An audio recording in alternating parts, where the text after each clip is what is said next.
না না জলি না, এখন আমার কোনো কিছুতে কোনো কষ্ট হয় না জলে। আজ অনেক মদ খেয়েছো, আর তুমি মদ খেও না প্লিজ। এভাবে মদ খেলে তুমি যে মারা যাবে সাগর। কি বলে মারা?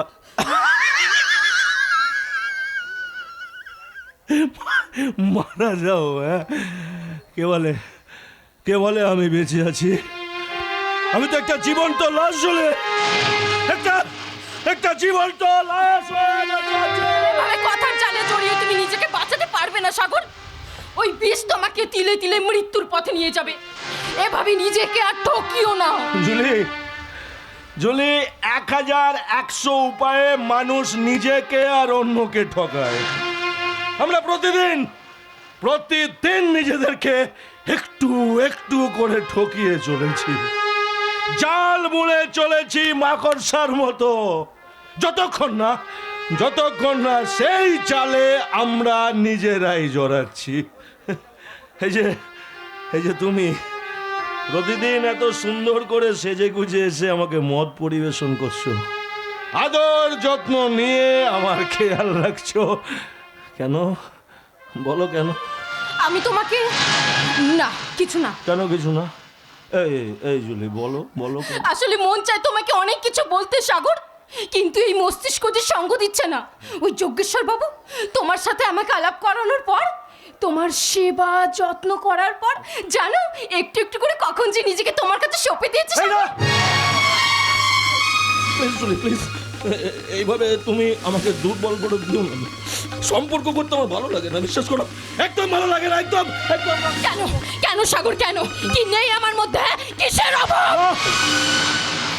না জুলি না, কোনো কিছুরই তো তোমার অভাব নেই।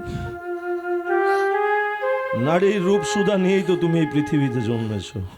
কিন্তু ওই যে একটু আগে তোমায় বললাম না, যে সম্পর্ক যেটা গড়তে ভালো লাগে, জানো, জীবনে বয়ে নিয়ে বেড়াতে ভালো লাগে, কিন্তু সম্পর্ক ভেঙে গেলে বুকটা ভেঙে খান হয়ে যায়, বুকটা ভেঙে খান। এই জন্যই তোমাকে আমার এত ভালো লাগে। সত্যি কথাগুলো কত সুন্দর করে আজ আমায় বুঝিয়ে বললে। জানো সাগর, এই জীবনে না আমি অনেক পুরুষ মানুষ দেখেছি, অনেক ভদ্রতার মুখোশ পরা, স্যুট বুট পরা মানুষ। তবে ওই ধান্দাবাজ মানুষগুলোকে চিনতে একটু বেশি সময় লেগে যায়। তাহলে এমন জীবনের সাথে তাল মিলিয়ে তুমি কেন চলছো? তুমি তো মুক্ত। এই পৃথিবীতে তো তোমার আপন বলতে কেউ নেই, কেউ না। তবু যে দায়বদ্ধতা আছে সাগর আমার কাজের প্রতি। আমার কাজ তোমার সেবা করা, তোমাকে ভালো করা। জুলি, আমার জীবনটা একটা রুক্ষ মরুভূমি, যেখানে স্নেহের বৃষ্টি নেই, মাথার ওপরে বটবৃক্ষের ছায়া নেই, যেখানে আজ আর ভালোবাসার বন্যা হয় না, জানো, চাওয়া পাওয়ার কিশলয়গুলো যেখানে আজ আর নতুন করে জন্ম নেয় না।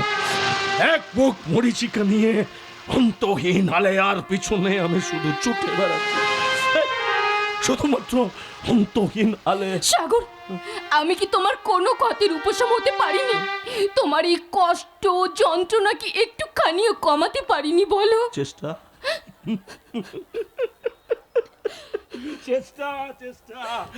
চেষ্টার তোমার কোনো ত্রুটি নেই জুলি। তাই তো প্রতিদিন আমি তোমার কাছে ছুটে আসি, জানো জুলি। ওই বাড়িতে থাকলে না, বাড়ির ওই চার দেওয়াল আমাকে যেন কিলে খেতে আসে, আমাকে কিলে খেতে আসে, জানো। অতীত স্মৃতি ভীষণ বেদনা দেয়, জানো, ভীষণ বেদনা দেয়। এই ব্যথা ভরা জীবনে তুমি অতীত স্মৃতি যত মন্থন করবে, ততই যে বাড়বে দুঃখ কষ্ট। তাই বলছি বন্ধু, মুছে ফেলো সব অতীত, আর এই বর্তমানের হাত ধরে ভবিষ্যতের নতুন গন্তব্যে পৌঁছে যাও দেখি।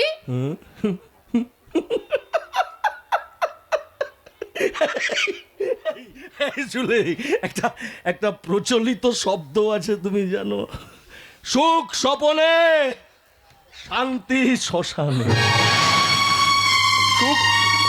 সুখ আমার জীবন থেকে চলে গেছে, জানো। তাই তো এবার শান্তি পেতে আমাকে হয়তো শ্মশানে যেতে হবে। ভুল সাগর, ভুল। তোমার আমার জীবনে সুখ আছে, শান্তি আছে, মায়া, মমতা, আন্তরিকতা সব আছে। আছে? হ্যাঁ আছে। তুমি বলছো আছে, কিন্তু আমি খুঁজে পাচ্ছি কোথায়? পাবো না, জানো জুলি, পাবো না। কারণ সুখকে যে মেরে ফেলেছে অসুখ, শান্তির প্রদীপ নিভিয়ে দিয়েছে অশান্তির ঝড়, মায়া, মমতা, আন্তরিকতাকে কবর দিয়েছে অমানবিকতা। জীবন বড়ই অমূল্য সাগর বাবু। এক জীবনে কি মানুষ সবকিছু পায়? কিছু না পাওয়ায় জীবনে ফেলে ছড়িয়ে রেখে যেতেই হয় স্যার। তা কি ব্যাপার, কি ব্যাপার মিস জুলি? সাগর বাবুর আদর যত্নে কোনো ঘাটতি হচ্ছে না তো? না তেমন কিছু না, আসলে উনি তো ওনার কথা বলছিলেন আর আমি সেগুলো শুনছিলাম। ও তা খালি শুনলে হবে, কত স্থানে একটু স্নেহের প্রলেপ দিতে হবে তো। That's like a good girl. সে যাকে সাগর বাবু, স্যার আপনার সঙ্গে একটু জরুরি আলোচনা ছিল, তার জন্যই অসময় এখানে আসা আর কি। আমার সাথে জরুরি আলোচনা? হাসবেন না স্যার, আপনি হলেন চৌধুরী পরিবারের সবচেয়ে গুরুত্বপূর্ণ একজন মানুষ। হ্যাঁ, আর তাছাড়া আপনাদের নুন খাই, আপনারা আপনার পরিবারের চিন্তায় আমার রাতের ঘুম একেবারে উড়ে গেছে।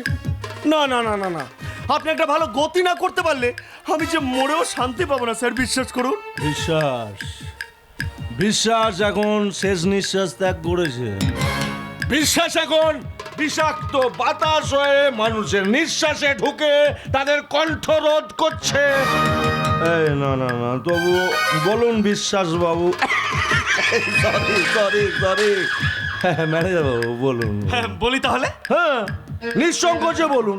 দেখুন স্যার, চৌধুরী পরিবারের একজন যোগ্য উত্তরসূরি দরকার। আর তাছাড়া সনাতন বাবু বয়স হয়েছে, কিছুটা অসুস্থ, আর স্নেহময়ী দেবী পুরো বাড়ির কাজকর্ম একা হাতে সামলে উঠতে পারছেন না।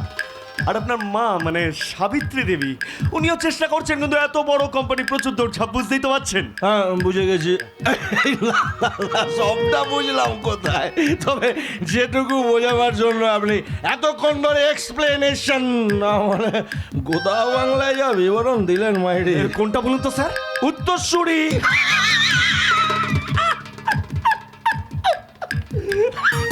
বংশধর, বংশের প্রদীপ, আর তার জন্য বিয়ে, কি তাই তো? হ্যাঁ স্যার, যথার্থ। অসম্ভব। কিন্তু কেন করবেন না স্যার? বিয়ে হচ্ছে বয়সের ধর্ম। এই তুমি এখানে চুপচাপ দাঁড়িয়ে থাকবে। এই কথার মাঝে আমি কি করবো? আরে ওকে বোঝাও, যাও। যাচ্ছি। সাগর, সাগর বলছি যে যজ্ঞেশ্বর বাবু তো ঠিকই বলছেন। আর আর তাছাড়া তুমি আমার মতো একটা মেয়ের কাছে এসে তুমি তোমার জীবনটাকে কেন নষ্ট করবে বলো? তার চেয়ে না তুমি এক কাজ করো, তুমি না যজ্ঞেশ্বর বাবুর কথা রাজি হয়ে যাও। চলে। স্বার্থপরের মতো শুধুমাত্র নিজের কথা ভাবলে হবে? হ্যাঁ, তুমি তোমার বাবা মায়ের কথা ভাববেন না সাগর একবারও? ওই চৌধুরী পরিবারের ভবিষ্যতের কথা একবারের জন্য ভাববে না? ভালো করে ভেবে দেখো সাগর, এই যে তোমার বাবা কত আশা নিয়ে বসে আছে বলো তো, তোমার স্ত্রীর মুখ দেখবে বলে। হ্যাঁ, আর হয়তো সেদিন তোমার কারণে তিনি ওই সিদ্ধান্তটা নিতে বাধ্য হয়েছিলেন। আর তাছাড়া তোমার বাবা এখন অসুস্থ সাগর, তোমার স্ত্রী এসেই কিন্তু তাকে সেবা করে সুস্থ করে তুলতে পারে। তুমি কি চাও না সাগর তোমার বাবা সুস্থ হোক? কি হলো সাগর বলো, তুমি কি চাও না তোমার বাবা সুস্থ হোক? কি হলো সাগর বলো, তুমি কি চাও না?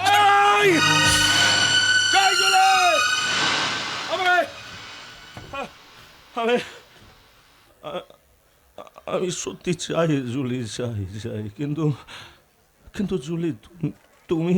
ও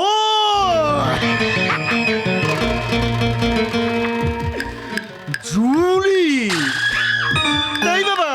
তা স্যার আপনাকে জুলির কাছে আসতে কে বারণ করেছে? আপনি এখন যেমন জুলির কাছে আসছেন, বিয়ের পর আরো বেশি বেশি করে আসবেন, কিন্তু বিয়ের জন্য না বলবেন না স্যার। বাবা মা বোন সবাই জানে? আরে জানে মানে?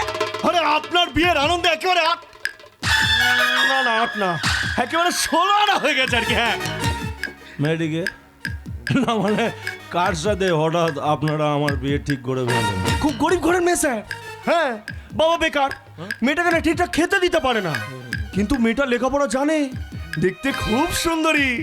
আমি ভাবলাম বিয়ের পর স্বামী সুখ পাক না পাক, দুবেলা দুমুঠো খেতে তো পাবে, তার বিনিময়ে পুরো বাড়ির কাজ করো, মানে ধরুন সকাল থেকে রাত পর্যন্ত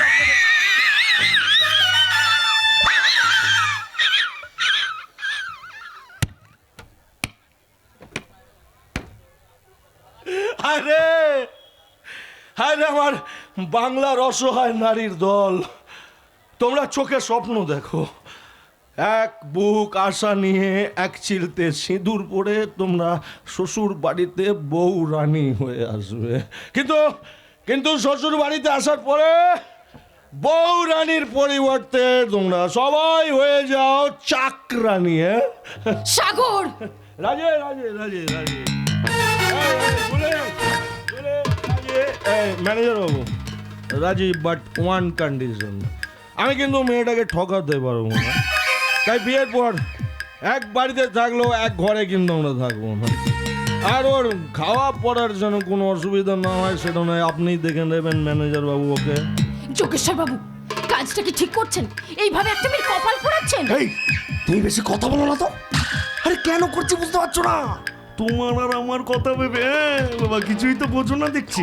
সে যাকে সাগর বাবু, তাহলে ওই কথাই রইলো, রেজিস্ট্রি ডেট একেবারে ফাইনাল হয়ে রয়েছে, আপনি খালি অফিসে গিয়ে একটা সাইন করবেন, ব্যাস, বাকি সব দায়িত্ব স্যার আমার। জুলি, ওটা আমার সঙ্গে চলো তো, একটু দরকারি কথা আছে, আসি স্যার।